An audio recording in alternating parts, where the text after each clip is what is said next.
Graag heet ik. I'd like to welcome you to this online program from the Royal Dutch Academy of Arts and Science. Today we're presenting the most important results of the Research, Independence, Decolonization, Violence and War in Indonesia, a joint program of 3 institutes: the Royal Institute for Southeast Asian and Caribbean Studies, KITLV, the Netherlands Institute for Military History, the NIMH, and the NIOD Institute for War, Holocaust and Genocide Studies. This research has been carried out over the past 4.5 years by a team of over 25 Dutch researchers divided over 8 different research projects. In some of these projects, there was close collaboration with foreign colleagues, including a team of Indonesian historians. But more on that subject later. A large part of the Dutch researchers and some of their Indonesian colleagues will personally explain the results of their research project over the next few hours, and that will be done in the form of a varied program in which videos, short pitches and interviews alternate. These interviews will be conducted by the historian Hans Goedkoop. We have asked, because of his professionalism, involvement and knowledge of the war in Indonesia and its aftermath. This morning's program consists of 2 parts, and after the second break it will conclude with a presentation of the conclusions of the research at noon exactly. That is also the start of the press conference. It is possible to ask substantive questions of the researchers about their presentations. This can be done via the email address info@ind45-50.nl. We hope to be able to answer some of these questions during this broadcast. We will provide a written response to the remaining questions. As I've said, we will conclude at 12 noon with a presentation of the conclusions and the press conference. This part can also be followed live via this same channel, but also via the online channels of the NOS. The most important results of the research have been brought together in this publication. Over the Grens, Dutch Extreme Violence in the Indonesian War of Independence. It's a publication of Amsterdam University Press, which is available as of today, and it is also published in English under the title Beyond the Pale. The Indonesian translation will be published this spring. A total of 14 publications will come from this research program, excluding translations. In addition to Beyond the Pale, 4 partial publications will appear today, and very important, as of the 1st of March, these publications will also be available digitally and free of charge. The remaining books and anthologies that will come from this program will be published over the coming months. And then finally, you can imagine that the presentation of the results of the research can evoke strong emotions. If you want to talk to someone about this, you can contact the Pelita Foundation via telephone number 088-3305-111. Veterans and their loved ones can also contact the Veterans Desk of the Netherlands Veterans Institute via phone number 088-3340-000. I would now like to give the floor to Program Director Frank van Vree for a more detailed explanation of the research, how it was arrived at, how it was done. Frank van Vree is Emeritus Professor of History of War, Conflict and Remembrance at the University of Amsterdam and was Director of NIOD until September 2021. Frank, please go ahead. Yes, thank you, Mariette. Ladies and gentlemen, in 1969, the veteran Frank van Hutte in an interview said that he and other soldiers during their time in Indonesia had committed war crimes. The government then did an inventory of the archives, a very brief one, and based on that concluded that during the war in the time of 1945 to 1915, excesses had been committed, but that the armed forces as a whole acted correctly. And that was a quote. And that government position from 1969 has not been reviewed since. Over the last few years, however, there were stronger and stronger indications, also based on court cases, especially that of the Committee of Dutch Debts of Honor, media articles and historic research, that the Dutch military used excessive violence on a larger scale than was ever admitted by the Dutch authorities. Society and science urged that more research was done into the actions of the military. In early 2017, the government decided to make 4 million euros available in order to support a joint research program of KITLV, KNAW, and the NIOD. That program started in mid-2017 and is being completed today, 6 months later than planned because of the COVID crisis. That meant the archives as well were in lockdown and it was impossible to do field research. This research program, which was just described by Mariette Wolf, was divided up into a number of sub-projects, and the most important findings have been brought together in the conclusions we're talking about today. So the purpose of the research was offering a further explanation for the actions of the Dutch military in the period in Indonesia from 1945 to 1915, with attention for historic political international context and also for the international and political aftermath of the war from 1950 to 2020. This analysis and this explanation was focused, first of all, on the use of extreme violence by the Dutch armed forces and the consequences of that, and secondly, focused on the question to what degree political and legal responsibility was taken at the time and later for this violence. And of course, we're not the first ones to be involved in the subject. I already said that attention for the war and the violence has increased over the past few years, and you see that in the various history books. We've built on that, starting with the scientific work that started in the 70s with Van Doorn and Hendricks, both veterans and sociologists, up to Limpach's thesis in 2016. In this program,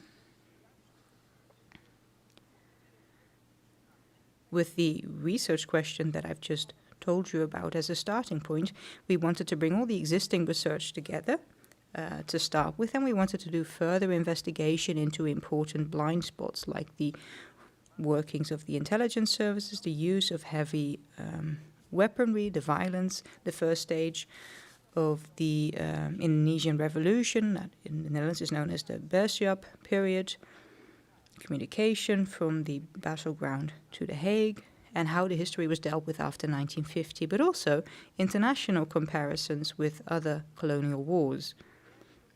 Thirdly, we wanted to offer room to various perspectives of people in the Netherlands, people in Indonesia who were part of this history, and we wanted to give these people a voice. Fourthly, we wanted collaboration between Dutch and Indonesian researchers, and we wanted to use a broad palette of sources in Indonesia and other countries. Finally, based on that older and newer research, we wanted to arrive at new insights, and we wanted a more comprehensive picture of this history of war and violence, where it concerned the Netherlands. As I was saying, the focus of the program was first of all on the use of extreme violence by the Dutch armed forces and the consequences of that, and secondly, on the question of to what degree any responsibility was taken at the time. But then, of course, the question is, what is extreme violence? Well, extreme violence is an analytical concept which allows us to First of all, stay away from legal frameworks and concepts of then and now, because those frameworks and concepts in the 40s and 50s were changing greatly, and in many cases were the product of colonial relationships. Secondly, it enables us to use extreme violence as an overarching concept for violence that, even by the standards of the time, was beyond the pale. This extreme violence took many forms.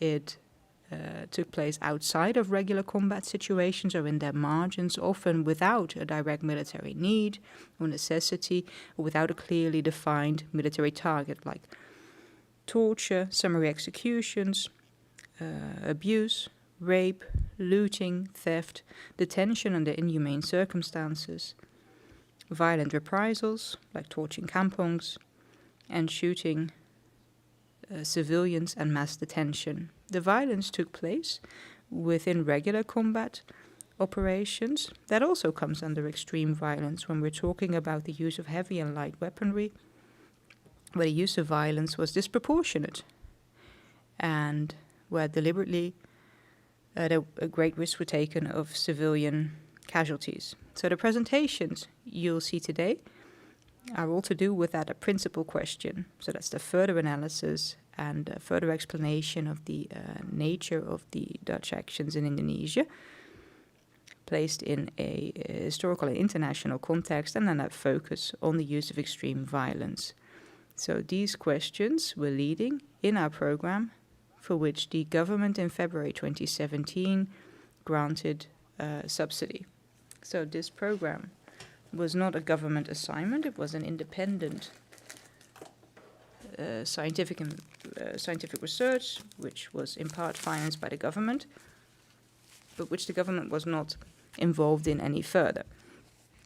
So that is the reason that these conclusions are not being offered to the government, but here are being offered to society at the Royal Netherlands Academy of Arts and Sciences. So as a program, over the years, we've tried to be transparent in what we've done, and we've talked to various groups in the Netherlands. In part, we did that in an organized way. We had a sounding board group with 7 civil society organizations were included. They were very critical sparring partners, forcing the researchers to, holding the researchers accountable for their work. But there were other groups we talked to as well. So we talked to Jeffrey Ponda's Committee of Dutch Debts of Honor, we talked to Indonesian students in the Netherlands, and also we talked to the Federation of Dutch Indos. And yesterday, much too late, we talked to the Indonesian Platform 2.0, which yesterday tried in vain via summary relief proceedings to stop publication today. They tried in vain, but after that we did talk to them. And we'll continue to talk to them. Finally, there was also an International Scientific Advice Committee who's been reading along to see if our work complied with the usual standards for scientific research. And they were very strict in doing so. Ladies and gentlemen, this is the outline of the program,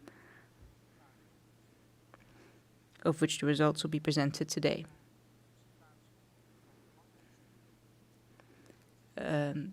And at about noon, we'll be presenting the most important conclusions.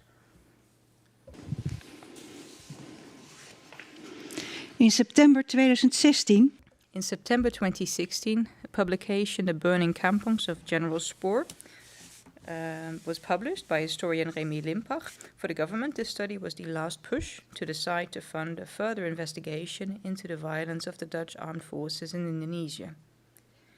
Remy Limpach is a senior researcher at NIMH and project leader of the 3 sub-studies that are housed at this institute.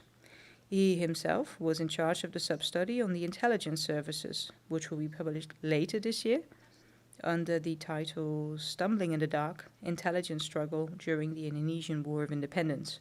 Hans Goedkoop will talk to Remy Limpach about the results of this study. Hans, you have the floor. Thank you. Remy, good morning. Everyone, good morning. It's very early, 9 a.m. You'll have noticed that the most important conclusions of this report were leaked last night, as it should be. And that is all the more reason for us to go more deeper into a very complex historical reality underlying all that. So, Remy, just starting with the burning kampongs that Mariette already referred to, in 2016, you became part of a long-running discussion about extreme violence committed by the Dutch in the Indonesian War of Independence, but you arrived at a conclusion which, until then, no one had dared to draw. Violence was not incidental, it was systemic or structural. It was part of the whole military organization, and then, boom, there was a discussion, a debate that had never been held before on this subject. Why all of a sudden did it happen then? That's a good question. To be honest, when I started with my archive research at the time, I didn't really see that coming. I think probably it's a sign that the Netherlands, like other nations, sometimes struggles with the dark side of its own history.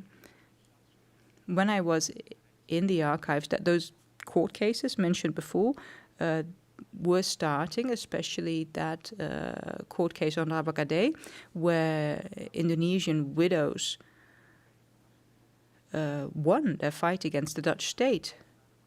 It led to apologies, compensation, etc. And of course it also led to a great deal of media attention. Right, so that past, you can't just push it away. It always comes back. Yes, it comes and goes. The tension would, disappear again, would drop off. But the court cases really put it back on the agenda. And then after that, you had questions from research institutes, media attentions, for example. In the trash, a photo album of executions was found. There were other factors as well, museums, writers. So for you, after, I think, about 800 pages in your book, what were the questions still left open at the time? Well, it's true that I wrote quite a lot of pages, but no book is all-encompassing. We're talking about a conflict with hundreds of thousands of troops on both sides. It lasted so many years. There were many islands involved, so it was a very extensive archipelago. So one book can't cover all of that. And at the end of my book, I did indicate what the remaining questions were, where more research needed to be done. And what were those areas?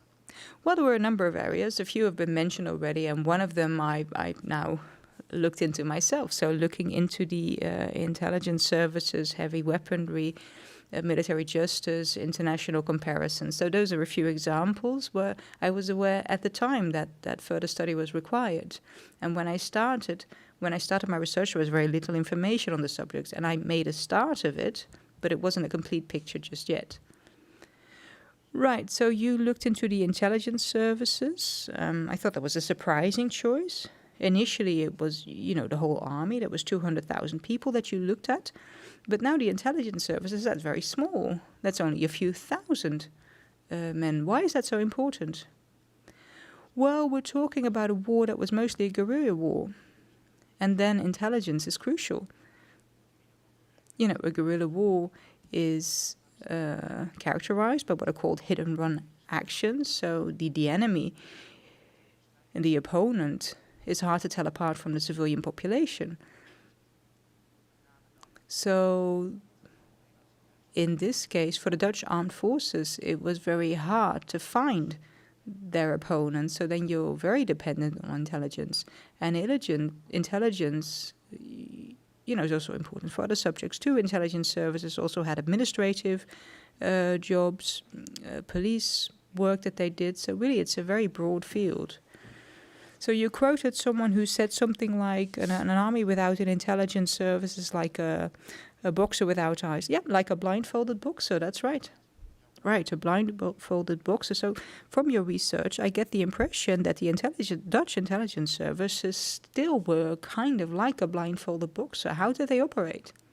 Well, that's very interesting. I didn't just focus on violence that was committed. I also look at the overarching or the wider intelligence struggle, for example, spying, infiltration, etc. So clearly, when it came to intelligence, Indonesians did much better. They were much more inventive. And of course, they had the home advantage. Yes, exactly. And they had more means. They were more determined as well. But also, they outwitted the Dutch in many ways. For example, to a great degree, they infiltrated the military and civilian authorities, so they often knew what the Dutch were planning in advance. All right, well, so you looked at the intelligence services and you found extreme violence at an incredible scale. Can you give us an impression of that? Yes, well, that'll be a slightly longer story. I will try to just be brief. Feel free to interrupt me. But if I can just go into the previous subject, what was interesting about the Indonesian intelligence services, really there was an asymmetry that was to the advantage of the Indonesians, and that was one of the most important factors for the Dutch armed forces being unable to win the war in spite of superior arms. So then the violence. There was a great range of extreme violence inside and outside of interrogation centers. Of course, torture was already known, especially because of Joop Hutting. And what I noticed about the torture was that they didn't just torture people to get intelligence, but also to get confessions.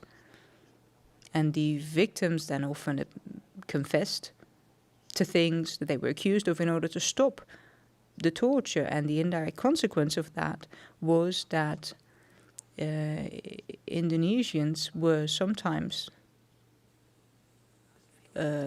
convicted or found guilty or condemned to death because of false confessions. But the intelligence services were guilty of a large range of violence. I can give more examples if you like.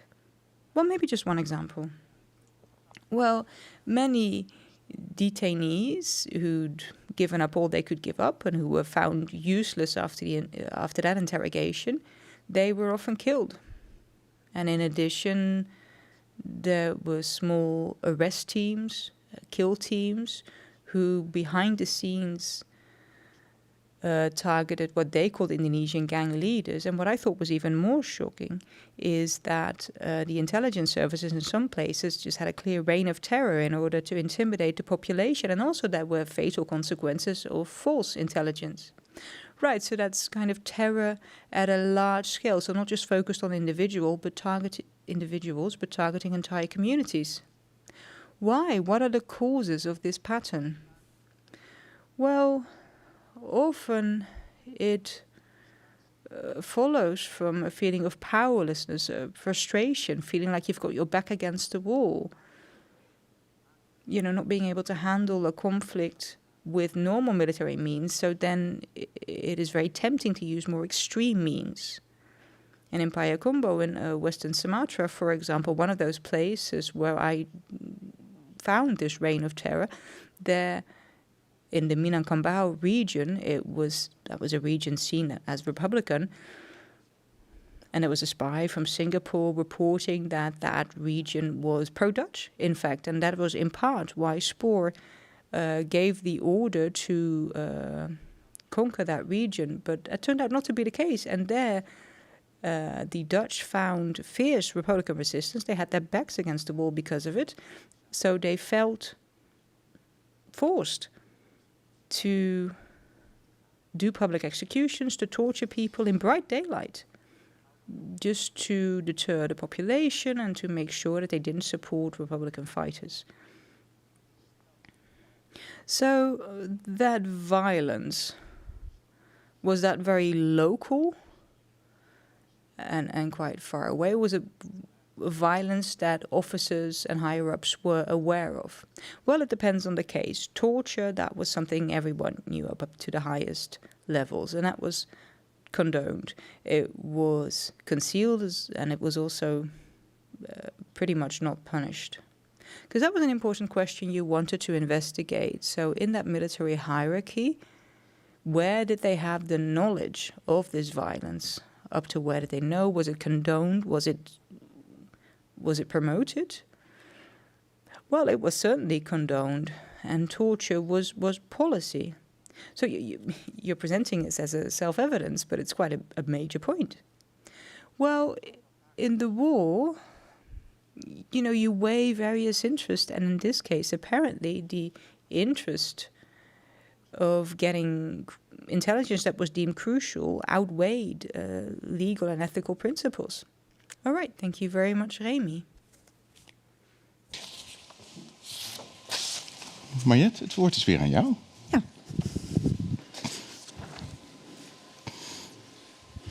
Binnen het onderzoeksproject. Within the Regional Studies Research Project, Dutch researchers collaborated intensively with Indonesian historians.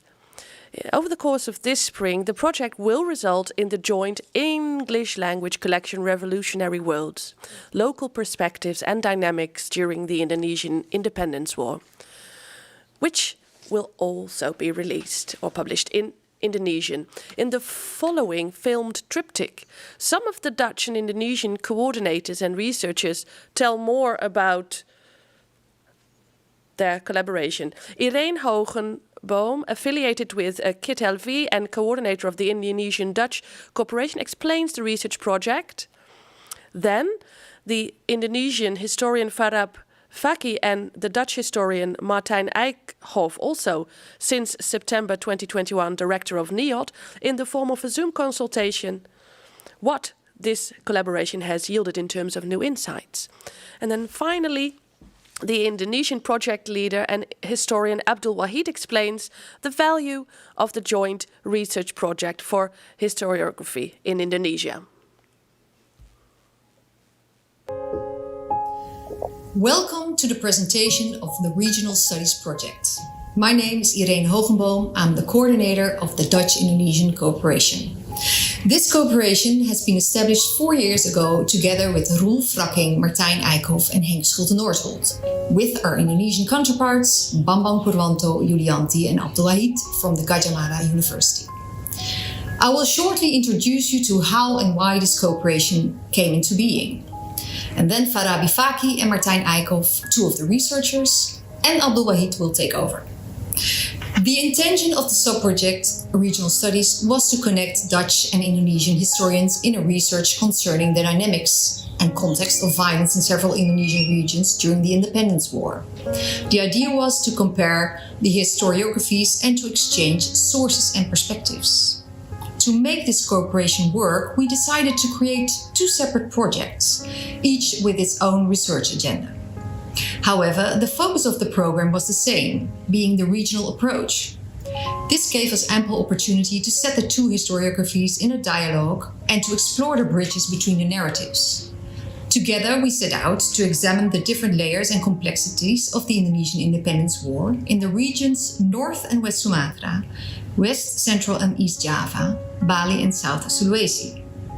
The Dutch researchers focused on the context of Dutch military violence at the time, while the Indonesian colleagues would assess the impact of that violence on society and how people in different places started shaping a new nation, and what it meant to be an Indonesian.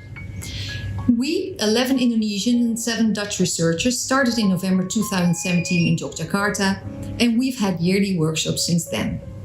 In between workshops, people also met each other and did research in both Indonesia and the Netherlands. The most valuable part of the workshops, however, were the discussions on the sources, perspectives and terminology. These discussions we continued over the years, and once the workshops were taking place online because of the pandemic, they were also joined by members of other projects of the Otgooi program. The problem of us, I think the problem is most of us as a historian, we really trap into what I call it the language of sources. You know, we are trapped in the language of sources. And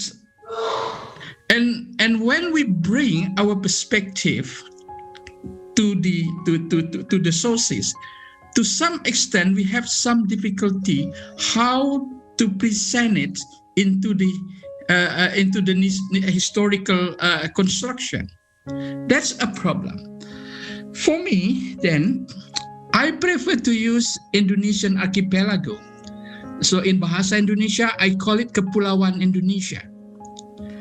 But I will use Indonesia. I will use Indonesia after, Indonesian declare independence. But before that, I prefer to use Indonesian archipelago. That's what I like to do. But to some extent, I will also use the Dutch colony or the Netherlands Indies government to the special context. So I think we cannot, puzzle by this kind of situation, but we have to be precise. The results of our cooperation will be presented in a joint edited volume that is scheduled for coming June. The title is Revolutionary Worlds: Local Perspectives and Dynamics During the Indonesian Independence War.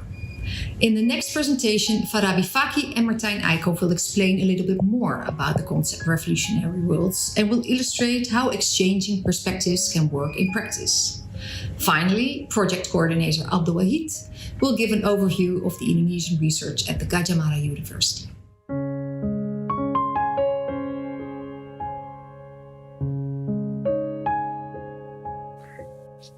Many thanks for this introduction to the Regional Studies Project, Irene. And hi, Abi, good to see you. Hi, Martijn. Yeah, I'm Martijn, and a historian, and as part of the Regional Studies group, I studied the course of events in Central Java during the Indonesian War of Independence from multiple perspectives. One of the first things I realized after we started this project was that when different stories touch, they change.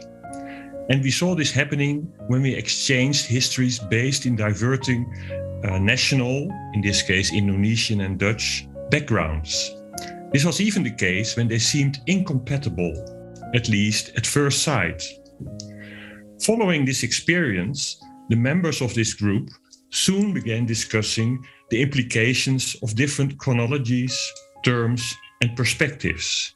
And these are crucial elements that constitute these diverting stories. In the course of this exchange, the title that connected all the different themes emerged: Revolutionary Worlds. It helped us investigating the plurality of what I was used to call the decolonization war, and opened up a perspective that offers plenty of room for diverting voices and experiences. The term revolutionary worlds acknowledges that many people were aware that something big was happening in Indonesia. It was a revolution that was prepared for decades, but after 1945, the revolutionary energy was unparalleled, while the outcome was still far from certain. Revolutionary worlds also refers to two important historiographical shifts.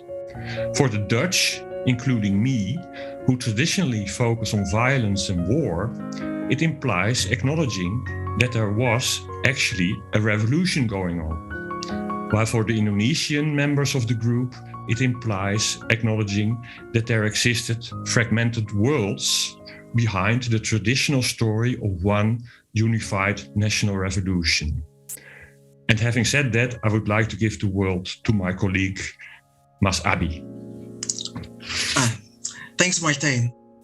The project is immensely important not because it can finally determine who is wrong or who is right, but because it is the beginning of a true dialogue between two peoples and civilizations that are deeply intertwined, but also lacking a deep understanding between one another.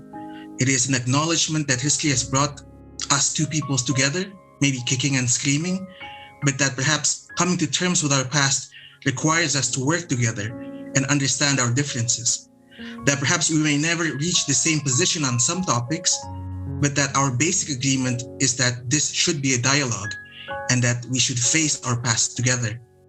Let this dialogue for decolonization commence for the next 300 years. One of the major ideas used in the book is that of revolutionary worlds. Now, I've understood this to mean that the revolution was multi-layered and multidimensional, with various parties from different ethnicities, ideologies, class, genders, and so forth. Yet they were all engaged, maybe willingly or not, in the revolutionary changes within their specific worlds.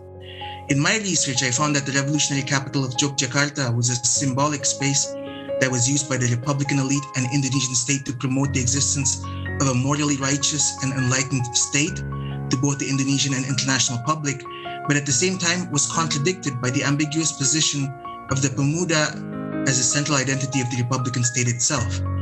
These findings were interesting for me as an Indonesian, that as these preconceived ideas based on the national narrative of the revolution, that the Pemuda identity was so controversial amongst Indonesians themselves, shows that there are many aspects of this revolutionary worlds that we can discover together. Thank you for this opportunity. On behalf of the Indonesian research team, I would like to share information about research activities and outcomes that we have been working in the last years. To start with, it is important to stress here why we are joining this project in the first place, especially as part of the regional study research project. The first one is long-standing partnership and cooperations between UGM and the KITLV in doing collaborative research about Indonesian history. This is very important, and this shows the existence of mutual trust and understanding between the two institutions. The second one is that UGM team has the independency in doing the research, including in formulating research team, selecting methodology and perspective, and in the recruiting researchers.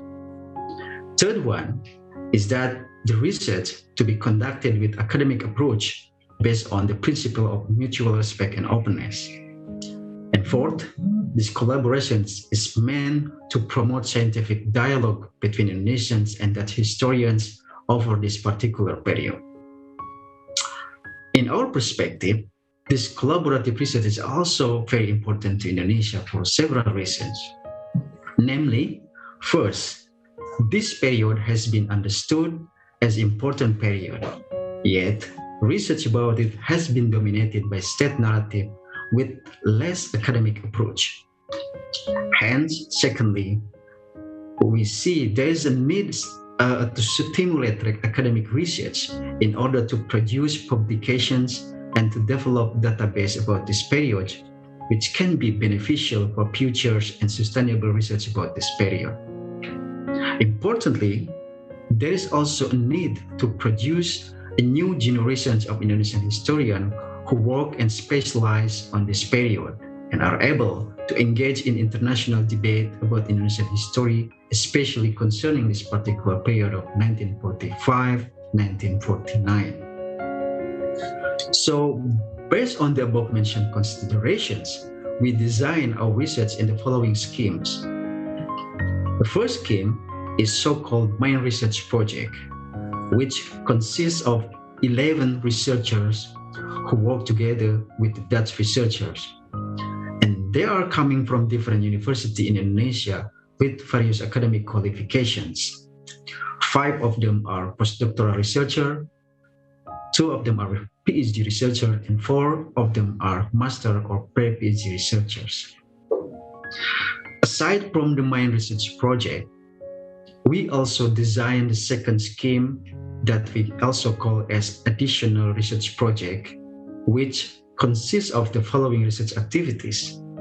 The first one is BA Student Research and BA Thesis Writing, BA Thesis Publications, Documentary Movie Making, Master and PhD Thesis Writing.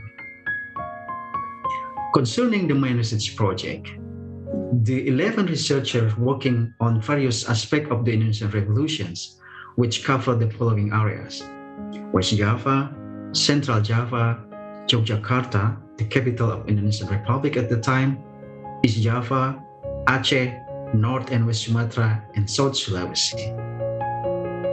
They are expected to produce an article for an edited volume together with Dutch researchers. also an article to be published in a peer-reviewed journals and also a database. Meanwhile, for the additional project, students are expected to write a BA thesis, master thesis, an article to be published on a special issue of Lembaran Sejarah, the journal published and organized by the Department of History of UGM. In addition to that, it will be also published 2 books. First one is a compilation of BA thesis written by previous students in UGM about the Indonesian revolutions. And the second one, a monograph which partly contains selected papers presented in series of workshops that were organized by UGM team during the years of research. To conclude these presentations, I would like to highlight 2 important points. Yeah. Firstly, all research and papers resulted from the project are trying to show the complexity of Indonesian revolutions period of 1945-1949. Altogether, they represent the revolutionary world of Indonesia, the title of our books, in which violence and war appear as important, but it's not the only aspect or reality of the revolutions. And secondly, the revolutions of Indonesia has different meaning for different group of society in Indonesia. Finally, we would like to thank you very much and really appreciate the opportunity to be part of this research project.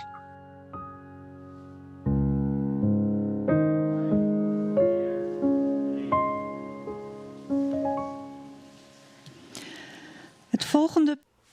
The next part of the program deals with the extreme violence in the first phase of the Indonesian Revolution, known in the Netherlands as the Bersiap. This research was carried out by the historians Esther Captain and Onno Sinke. Esther Captain is a senior researcher at KIT LV, and Onno Sinke is a senior policy researcher at ARC, Knowledge Center for War, Persecution and Violence, and was seconded to KIT LV during the research. The research will be published in April under the title The Sound of Violence, Bersiap and the Dynamics of Violence During the First Phase of the Indonesian Revolution. Both researchers first give a short presentation about the working method and the results of their research, after which Hans Goedkoop asks them some questions. Esther, go ahead.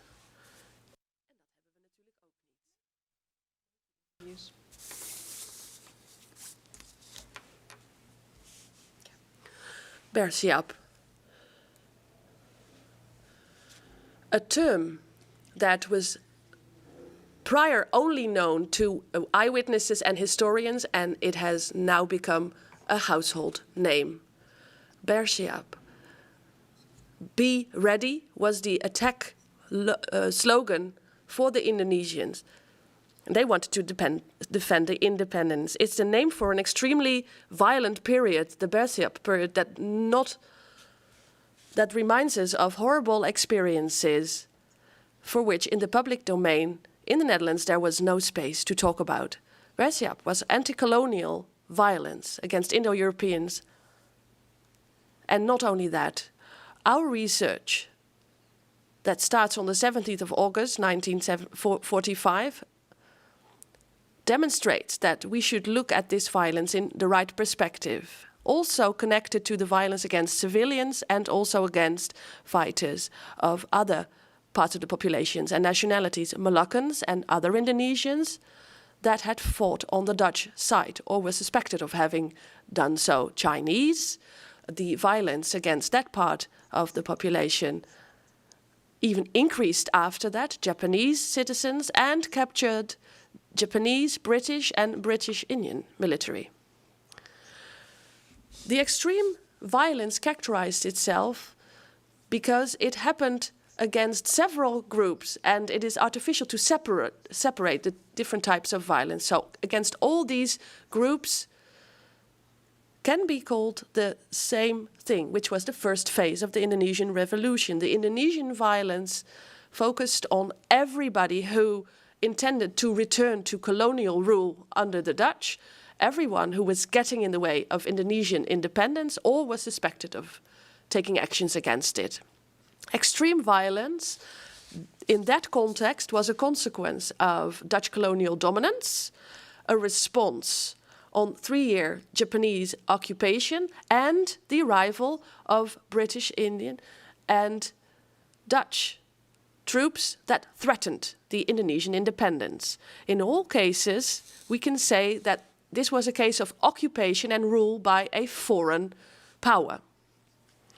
This reality seemed a blind spot for most Dutch people in the archipelago and in the Netherlands. And this was completely unexpected in that first phase of the Indonesian Revolution. By the way, not all Indonesian violence was anti-colonial or politically motivated. There were socially economical situations that were very bad, and of course there was no rule of law, and therefore criminals had all the opportunity to commit violence and crimes.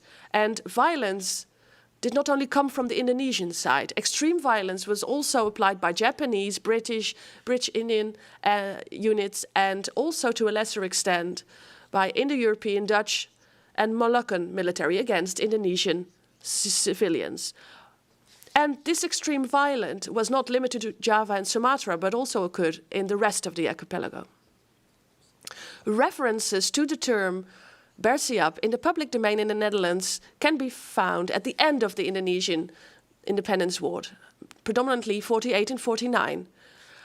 Bersiap is not mentioned as the reason for the harsh actions after 1946, but as a reign of terror. There was a fear that negotiations with the new Republic of Indonesia would lead to a second phase. References to the Bersiap period for a justification of sending troops to the Netherlands is a construction that happened after.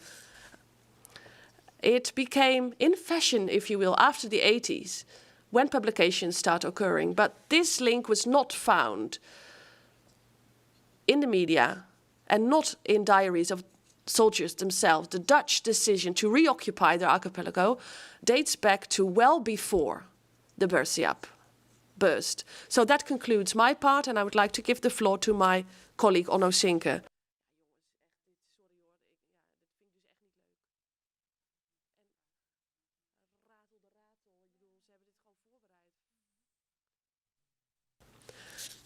I will talk about a subject that is very delicate. Looking at the first phase of the Indonesian Revolution and the violence, we have listed all casualties of all sides and of all nationalities and denomination. It becomes clear that after the first month of capitulation, we know that there was an extremely violent situation. And about the groups that contained the biggest number of victims are hardest to find, the Indonesians and the Chinese. With the Indonesians, we can say that it is thousands and thousands of casualties as a consequence of Japanese violence, and to a lesser extent also from the Dutch side. Most Chinese casualties, many thousands, happened after March 46, nevertheless. Also before that time, large numbers of casualties can be found. Also, we see that many people were captured and murdered, also British military and Japanese civilians and military. Numbers on Dutch side, Indo-Europeans, Dutch, Moluccans, etc. During the first months of the Indonesian Revolution, we were able to do more detailed research. There's more information available. And our research shows that these numbers are significantly lower than the estimates of 20 to 30,000 that have been circulating to this day. Because if you look at those numbers more closely, you see that these numbers were based on assumptions.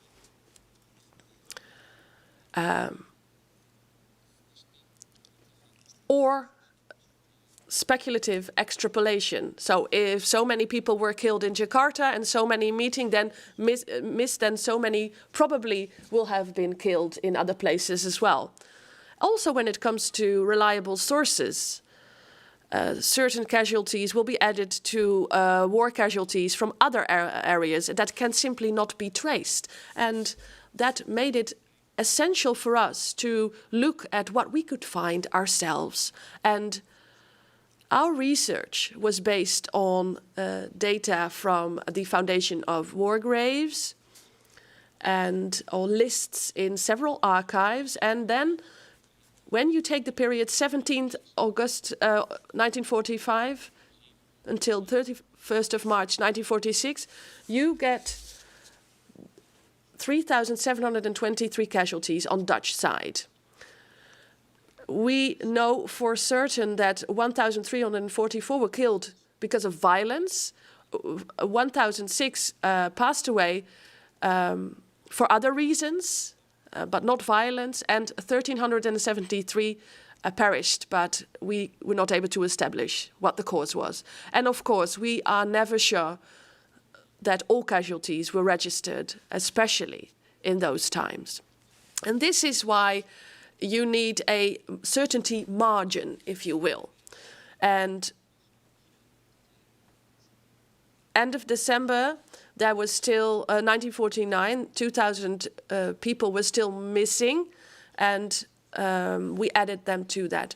And if we also add the 125 people of which we do not know their date of them passing, but probably did pass in that same time, that brings us to a number of almost 6,000.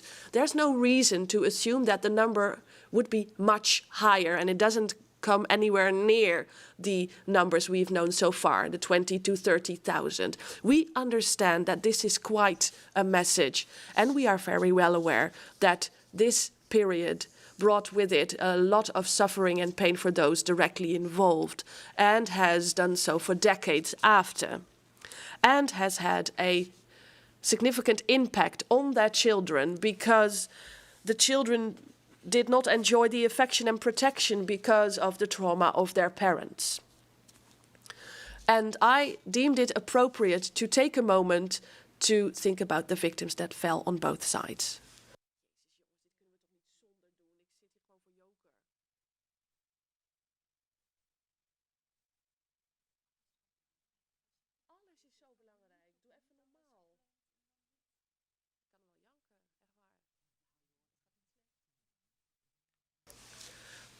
Right, please step over here. I'll extract two things. The number of casualties on Dutch side, which is much lower than earlier estimates. And on top of that, the Dutch predominantly remember the violence against themselves. But there was much more violence from many more parties. So this is the message that you bring into the debate, Esther, about the Bersiap.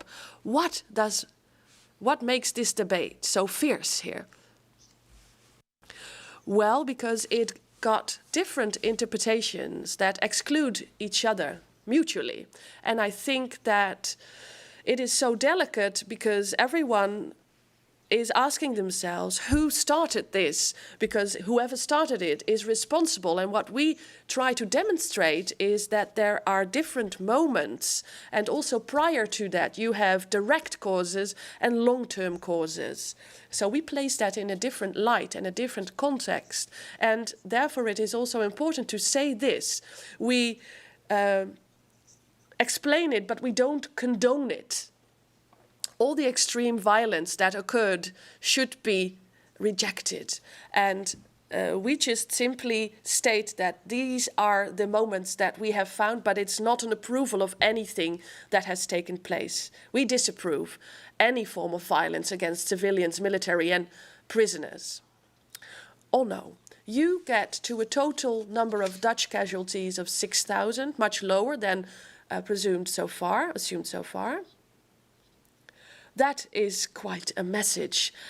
I know that you did all you could do to get to those precise numbers. Yes, we started studying, so we used the archives of the Foundation of War Graves.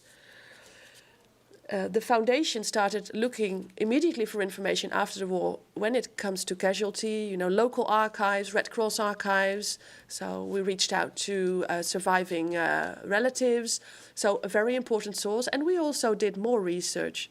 You have the service looking for casualties, and they were also researching casualties and how they passed away. We looked at those reports.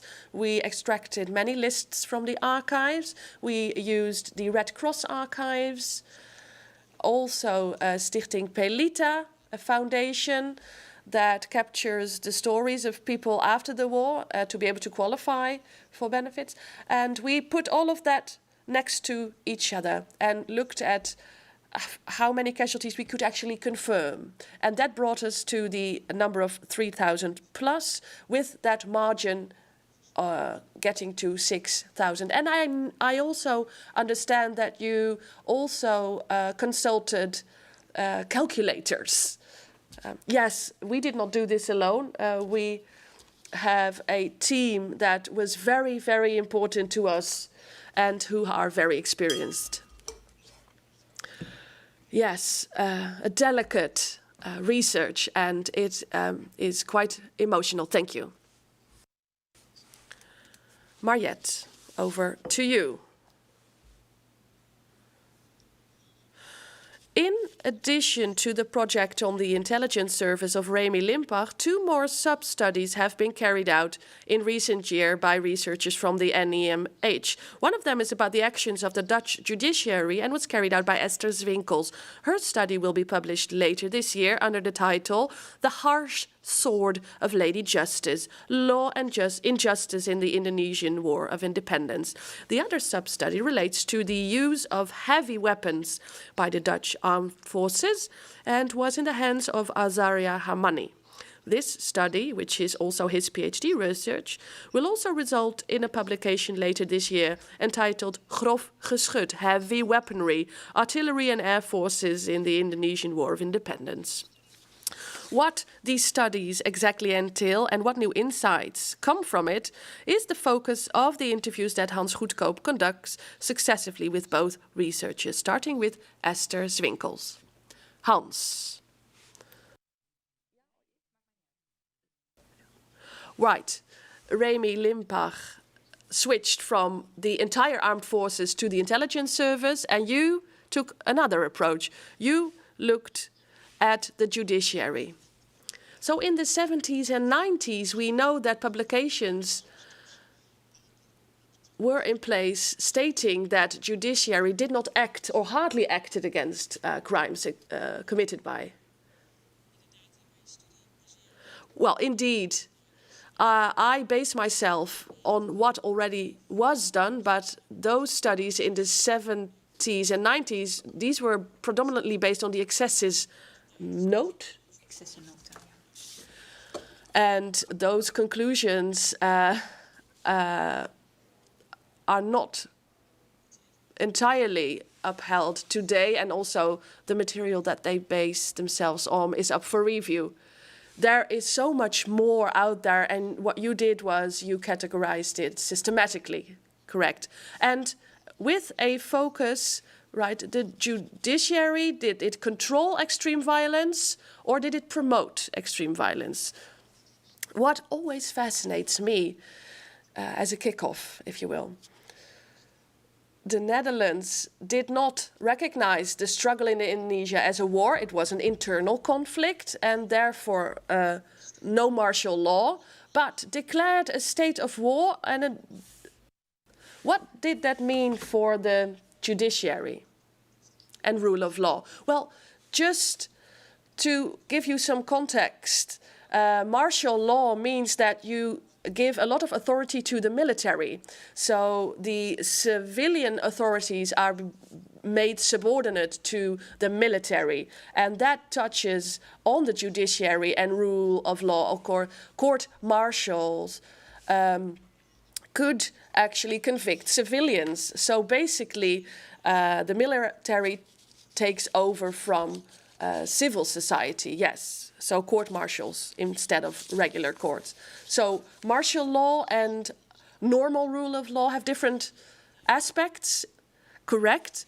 Well, martial law, of course, serves military interests and not necessarily the interests of the individual or a society as a whole. And that comes back in the decisions they took to yes or not to prosecute. Yes, it was the army commanders who made those decisions. And did they prosecute? Well, to a very limited extent. There were a lot of prosecutions, but when it comes to extreme violence, this is one of the explicit tasks of our research, it was not punished or hardly punished when it comes to torture during interrogation, killing prisoner, setting kampongs on fire without military cause. These things were hardly prosecuted. So, on the other hand, when it comes to disciplinary matters, those things were taken seriously and taken to court, to military court. So, basically, the commander was in charge of his own rule of law. Did the judiciary, the civil judiciary, protest? Well, there were some public prosecutors and lawyers who got involved in those cases and in those investigations. They did look at whether they could counteract prosecution, but they were obstructed.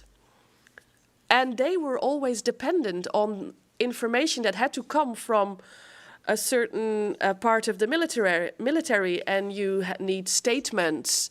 And if that was coordinated, then, that didn't bring them anything sensible. You, of course, had to substantiate to be able to furnish proof.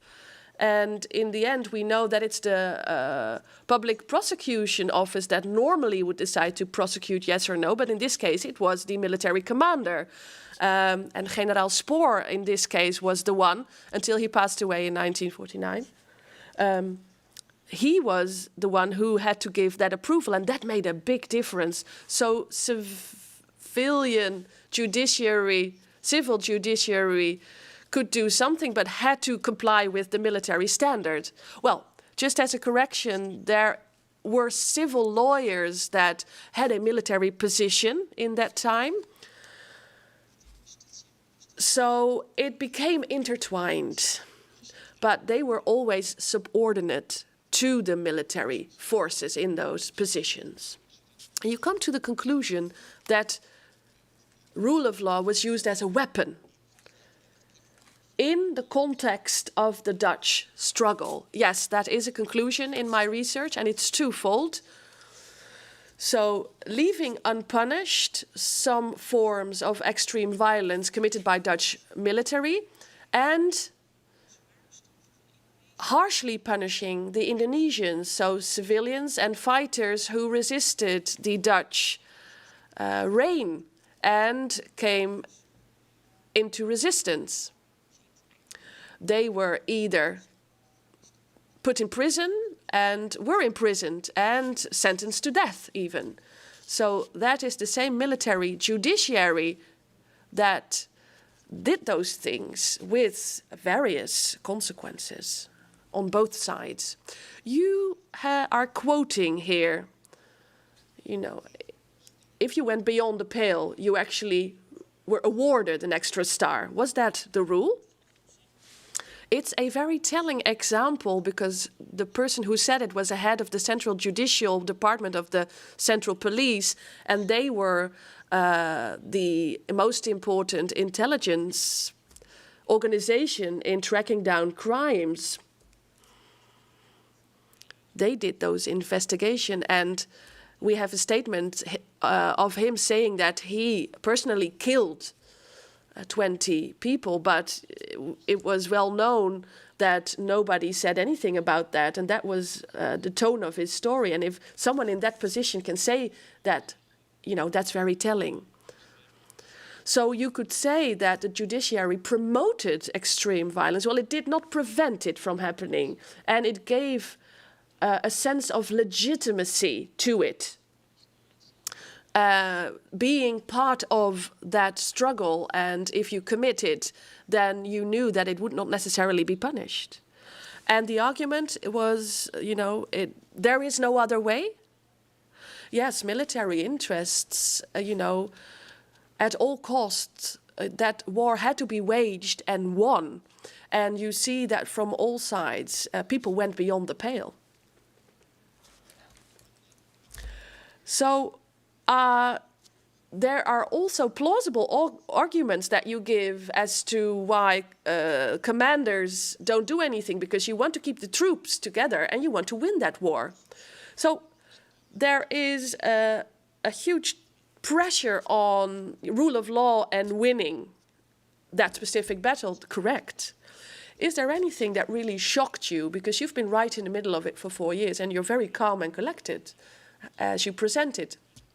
Well, there's many shocking information that you read about and that you read in diaries and memoirs and that you hear in interviews. Maybe not so shocking, but again, very telling. And what surprised me is the huge differences in the type of punishment. There was different standards that were applied. People got away with very violent crimes, but for misdemeanors, people were convicted to very harsh punishments. And many people were imprisoned for hardly any reason. So that difference, that discrepancy is very clear. And also the differences in punishment in military was also significant. It made a difference in which part of the army you served, the KL or the KNIL, the Royal Netherlands Army, or the Royal Netherlands East Indies Army. So some court martials were much stricter, especially in the KNIL.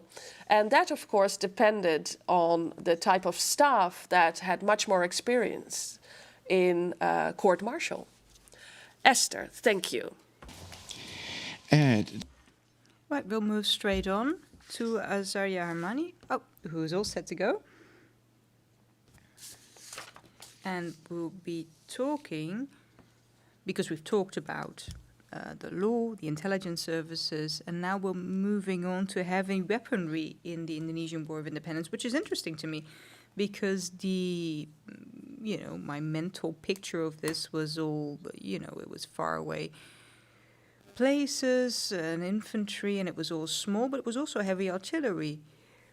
And that also killed people. The Excessa Nota, the parliamentary inquiry, doesn't mention that, but you've investigated it. And you gave Kanan Anyar on Java as an example. What happened there? An incredible example. Yes, that was a place in mid-Java where in October 1947 the largest artillery shelling was done of the whole war. And I visited that place. I researched Indonesian sources as well in order to see what the effects were. And probably hundreds of people were killed in that shelling. Yeah, you say almost 1,000. You said 700 and some people. Yes, because it was a market day that day, so that explains in part the large number of victims. And the idea was, well, it's a market day, let's wait a day.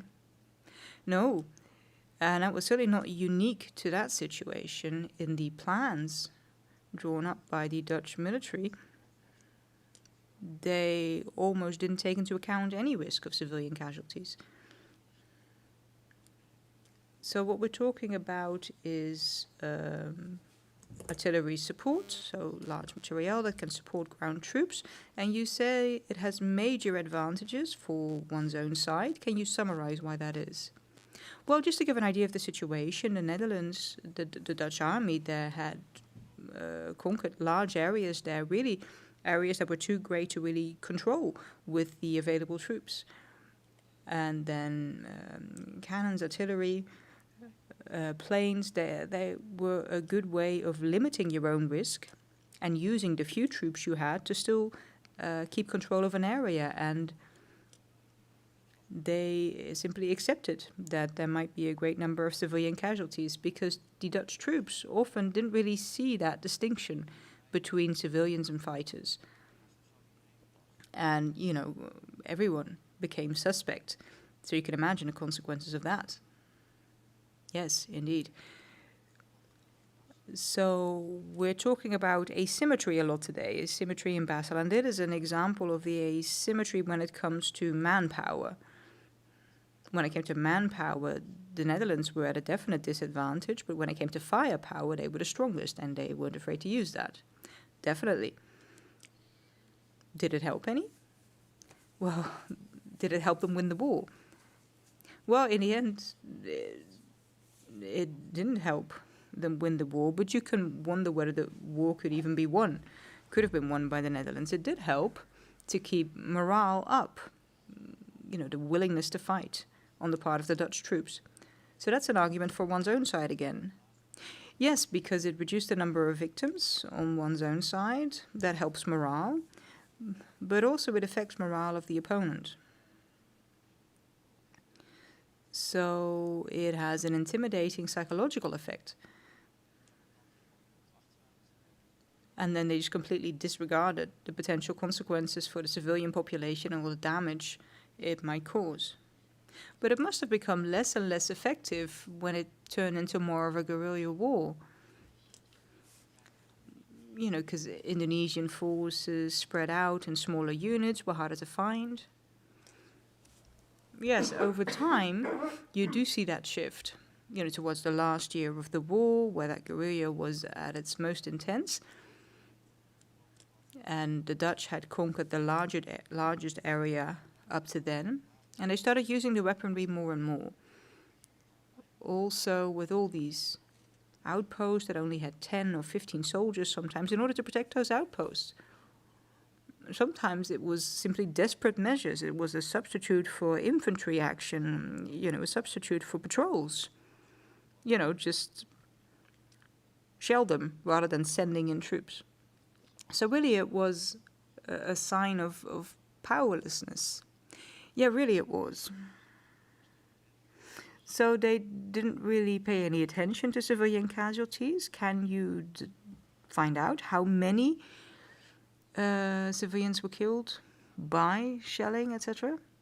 Well, that's very hard to discover because these were weapons used from a great distance often, but also it was used together with a lot of other violence. And now the Dutch already didn't know how many people they were killing on the other side, but the Indonesian Republic as well, which had only just been founded, didn't have the administration yet, didn't have the bureaucracy to track who'd been killed in combat operations. So we cannot fully reconstruct how many victims were killed, but that there were many thousands is clear. And that they didn't care about civilian victims. That's right, in the military plans they didn't take that into account, any civilian casualties. And then if you look at a number of situations which I investigated, also in Indonesian sources or local studies, then you see that there were in fact a lot of civilian casualties. So that firepower, did that make the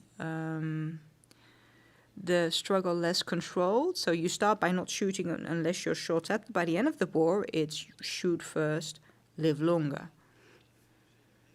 Yes, the official rules were often, don't shoot unless you're shot at. But troops often ended up in a situation where they got the feeling like it's either him or me, and that they preferred to shoot first themselves. And that's to do with the fact that it was hard for them to make a distinction between civilians and fighters. And then, everybody became suspect to them. And the cynical order that was often given was just shoot everything that moves. And they didn't always do that, of course, but it does show how little regard they had for civilian casualties. So the idea on the Dutch side was always, that old principle Hout, the surgical method, we're being very precise. Small operations, meaning casualties are as low as possible, were very effective. Then General Spoor had a variation on that. What he called that, remember? He called it the Dutch method. The Dutch method, that's right. So that was like, we don't have a lockdown, we have an intelligent lockdown. And what is left of that whole idea? Well, really, that method of surgical violence from Hout's period was mostly true on paper. Even in practice, at the time, they used heavy weaponry, and that was an important part of their method. And it was the same in the post-war period from 1945 to 1950. Spoor and also the government wanted to paint that whole picture of a small-scale conflict, that whole term of police actions. That was a very successful attempt to create that picture. It's still a well-known term, police actions. But heavy weaponry, artillery, planes, naval artillery, they were all important means in that fight for the Netherlands. Right, so is this extreme violence? Does this come under your definition of extreme violence? Or is it just a little bit of everything and it's hard to label it? Well, violence using heavy artillery, etc., is not by definition extreme. Like shooting prisoners is always extreme. But what you can say is that very regularly there seems to have been disproportionate use of that weaponry. Right, and then it would qualify as extreme violence? Yes, for example, you're taking revenge because a vehicle hit a mine in the road, so there's someone wounded or someone dead on your own side, and then you simply shell all the kampongs in the environment. Right, or the example you started with, 700 killed on a market day. Thank you very much.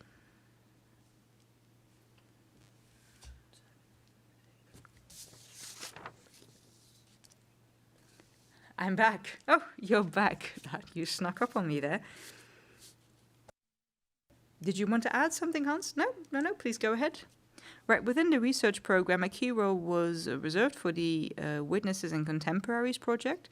This project focused primarily on collecting memories and testimonies of those involved from the Netherlands and Indonesia. In this way, the project tried to build a bridge between soldiers and civilians who experienced the war in Indonesia and the researchers. The project was carried out by a 3-person team consisting of Frides Stijlen, researcher at KITLV, and Evelien Boegheim and Stefanie Welvaart, both affiliated with NIOD. In their search for personal stories in Indonesia, they received support from the Indonesian historian Odi Dwicayo, who also co-wrote the richly illustrated bilingual Dutch-Indonesian publication Sporen vol betekenis, Traces Full of Meaning, Meniti Arti, which appears today. Please, your attention for the filmed impression of the project and this publication. Getuigen en tijdgenoten begon in... Witnesses and contemporaries began collecting and cataloguing personal stories about the period between 1945 and 1950 in Indonesia. We asked people to share with us their experiences from that time, as well as their comments and concerns about the program. Pretty soon, we proactively started looking for the well-known and lesser-known stories in the Netherlands and Indonesia. We mainly looked for people who usually don't talk about their experience. The many reactions inspired us to capture some of the material in a book. In this way, the wider public could easily get an impression of those stories and, at the same time, see how complex and how far-reaching those experiences have been. This has become the book with the title Sporen vol betekenis, Traces Full of Meaning, a conversation with witnesses and contemporaries about the Indonesian War of Independence. The book takes the reader on our search for all these different stories. We wrote it with 4 authors: Odi Dwicayo, Stefanie Welvaart, Frides Stijlen and Evelien Boegheim. writers with different backgrounds and interests. The essays in our book are based on personal experiences, reflections, and places of remembrance.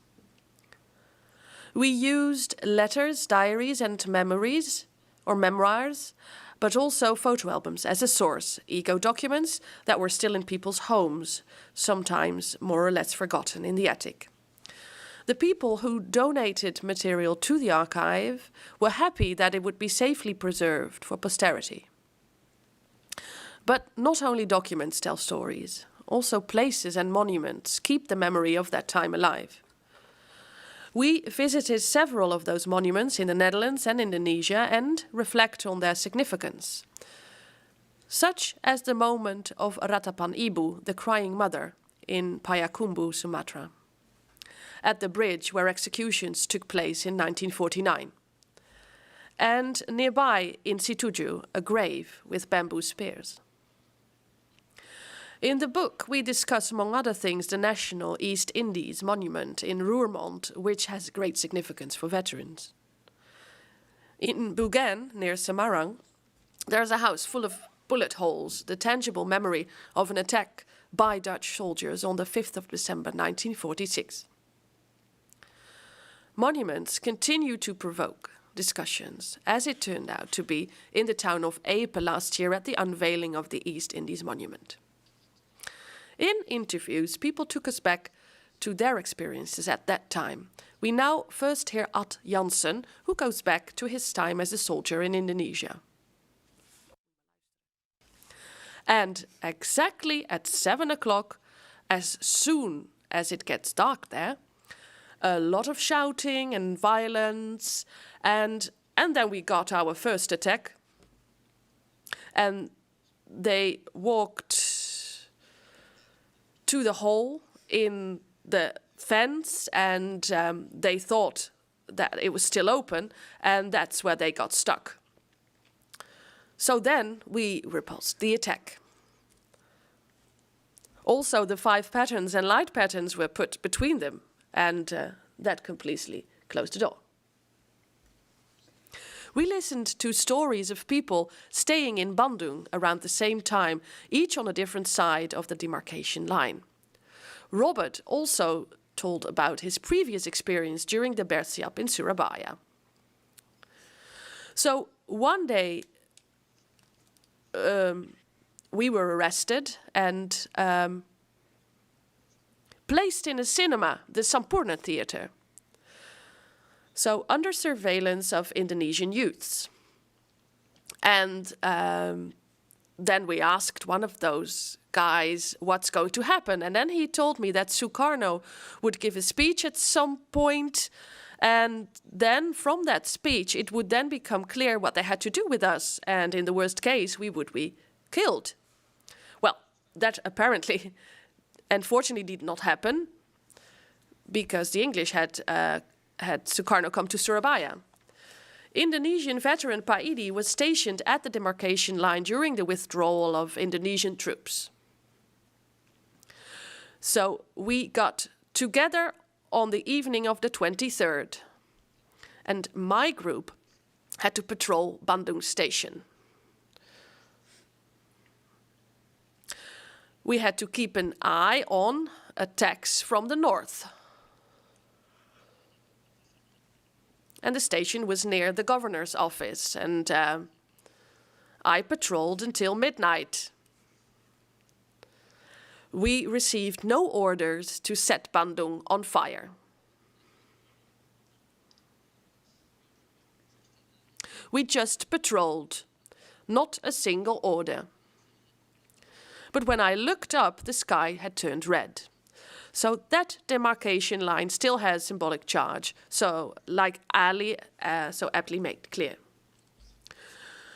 When I hear a lot of stories around me, I always think, yes, you missed that other side.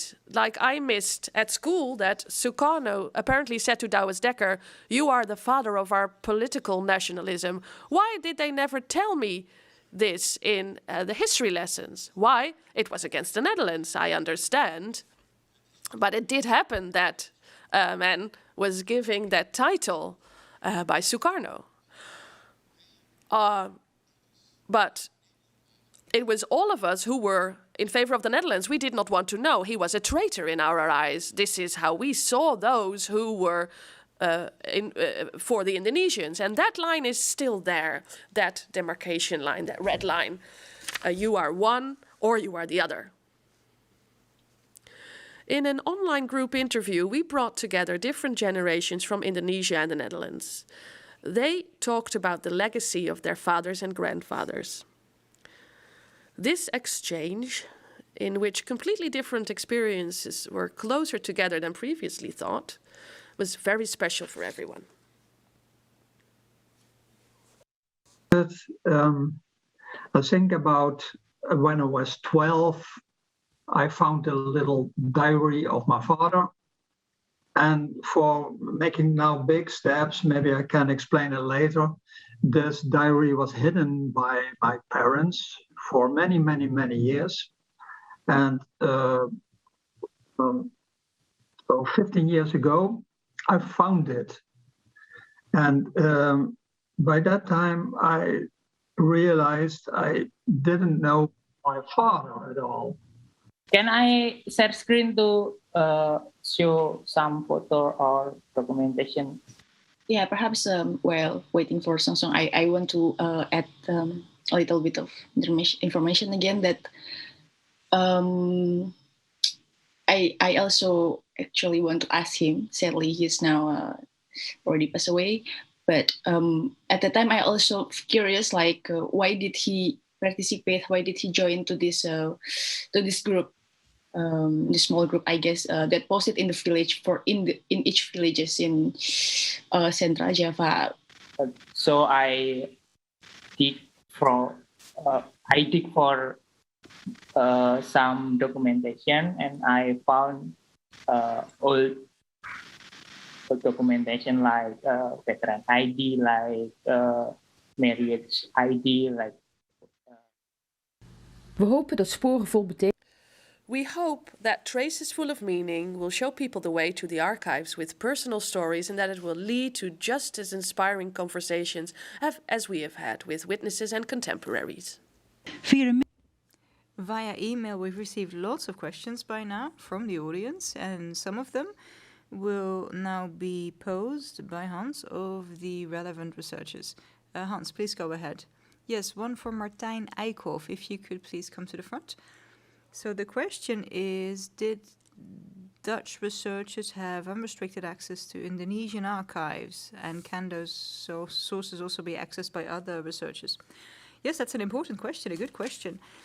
Over the past few years, in general, it proved difficult for foreign researchers to get access to archives in Indonesia, also because there's been bad experiences with sharing information, people not giving enough credit, etc. So in the project, we were able to use a lot of Indonesian materials from the archives. In part, that is in Dutch archives. Sometimes that's been stolen, but sometimes it's been shared by mutual agreement. And in practice, in the end, we were able to use a lot of Indonesian materials. And that is because we worked with people in Indonesia who were able to access those archives. Right, so often it was Indonesians who looked at those documents. Yes, that is also what happened. So it was a difficult issue, but we managed to work around it, and we had a good result. But there might still be a lot in Indonesian archives that would help this research.